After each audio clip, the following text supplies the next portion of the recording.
Kunjungan kerja yang dilakukan oleh DPRD Purwakarta mendapat tanggapan dari sejumlah komponen masyarakat. Sebelumnya, mantan anggota DPRD Purwakarta Agus Yasin mengkritisi keputusan para anggota dewan untuk tetap melakukan kunjungan kerja. Padahal pandemi COVID-19 belum mereda dan saat ini Purwakarta ditetapkan sebagai zona merah. Agus menilai DPRD Purwakarta tak memiliki sense of crisis. Nah, malam ini kami ingin mendengar tanggapan dari kalangan mahasiswa terkait kunker dewan di masa pandemi. Di sambungan telepon kami telah terhubung dengan Arifin, salah seorang aktivis mahasiswa Purwakarta. Selamat malam, Kang Arifin. Ya, malam Kang. Bisa mendengar suara kami di studio, Pak? Kang? Bisa terdengar Ya, dengan jelas. baik ya. Terkait tadi yang sudah disampaikan mengenai kunker anggota dewan ya, keluar kota. Di masa pandemi COVID-19 yang masih merajalela di Purwakarta, Dewan melakukan kunjungan kerja keluar daerah. Nah, bagaimana tanggapan Kang Arifin?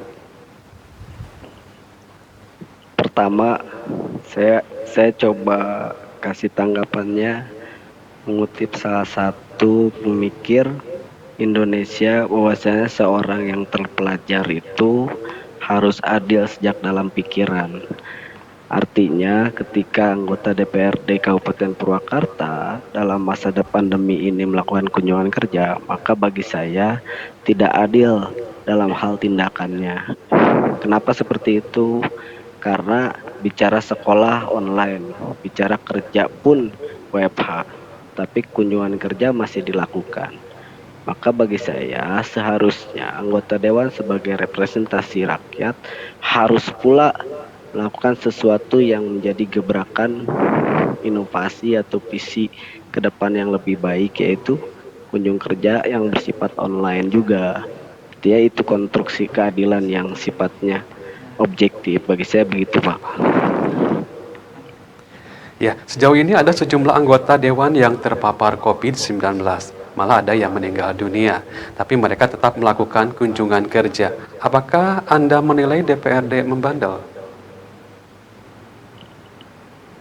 Tadi Pak, lagi-lagi ketika 3M yang diusungkan, dicanangkan, dijaga oleh para birokrat atau para pemangku kebijakan, tapi kebijakannya tetap ngeyel. Ya kalau Bapak istilahnya membandel, bagi saya lebih dari membandel apa itu istilahnya. Artinya lebih dari itu, anggota DPRD Kabupaten Purwakarta sudah tidak lagi membicarakan kepentingan komunal, Pak, tapi kepentingan pribadi ataupun kepentingan yang bersifatnya kepentingan DPRD itu tersendiri, bukan kepentingan kesehatan ataupun membantu menyelesaikan masalah nasional itu sendiri. Itu Pak. Ya, baik. Sebelum dan setelah melakukan kunker, semua anggota dewan dites cepat atau rapid test, bahkan di tes swab ya. Apakah itu cukup untuk menghindari risiko paparan virus? Kan? Proses itu sebagai salah satu pencegahan sebenarnya Kang, yang setahu saya. Tapi yang menjadi poin pentingnya adalah kerumunannya Kang.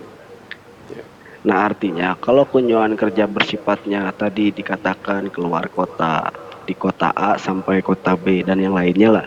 Artinya apakah akan menimbulkan kerumunan? Walaupun adanya social distancing, tapi seyogianya seharusnya tidak seperti itu Kang.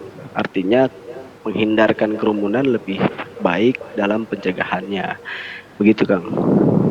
Apakah sosialisasi mengenai COVID-19 ini sudah mereka jalankan atau gimana, Kang? Mereka sudah menjalankan, tapi mereka pun tidak secara keseluruhan mengeksekusinya Kang.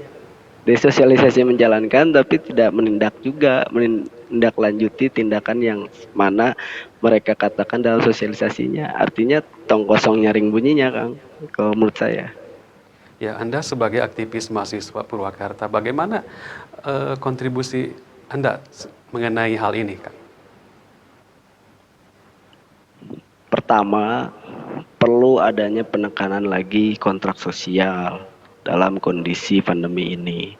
Jadi antara elemen masyarakat, birokrat, ataupun representasi rakyat yaitu dewan itu sendiri harus menekankan pada kepentingan komunal. Ketika berbicara pandemi ini kan kesehatan, artinya kepentingan komunal yang dihadirkan, maka harus sepakat satu sama lainnya. Bicara social distancing, ayo sepakat social distancing.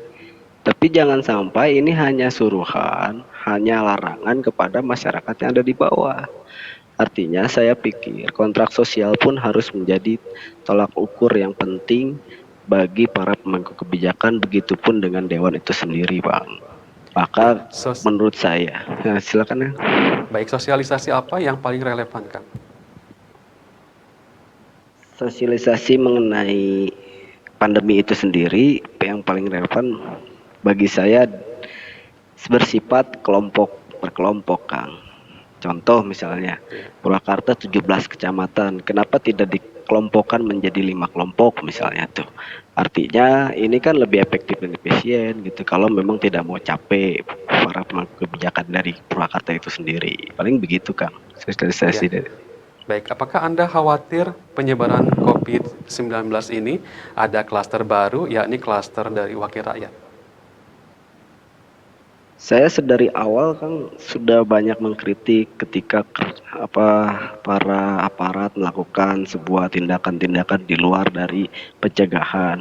Maka dari itu kekhawatiran saya sedari awal pun sudah memikirkan bahwasanya kalau memang ini masih terjadi, maka bukan kesalahan rakyat secara keseluruhan, tapi pemangku kebijakan pun melakukan kesalahan sehingga menimbulkan klaster baru juga, Kang.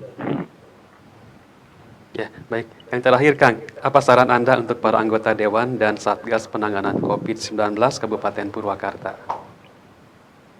Pertama, Kang, kalau dari saya sarannya, dari Satgas, anggota Dewan, dan elemen kebijakan lainnya harus harmonis dalam setiap teori, kebijakan, dan tindakannya. Kedua, perlihatkan integritas para birokrat ulung yang ada di Purwakarta juga. Ketiga, perlu adanya semua elemen yang bahu-membahu dalam mensukseskan dan memberantas yang nama musuh tak bertampak ini, yaitu COVID-19. Jadi 3 poin ini bagi saya penting sehingga menghasilkan apa? Kristalisasi sosial. Kristalisasi sosial itu bagaimana? Keharmonisasian dalam menindaklanjuti COVID-19 itu sendiri. Jadi bukan bicara top down ataupun bottom up, tapi bicara integralisasi dari atas atau bawah atau dari bawah atau atas gitu, Kang.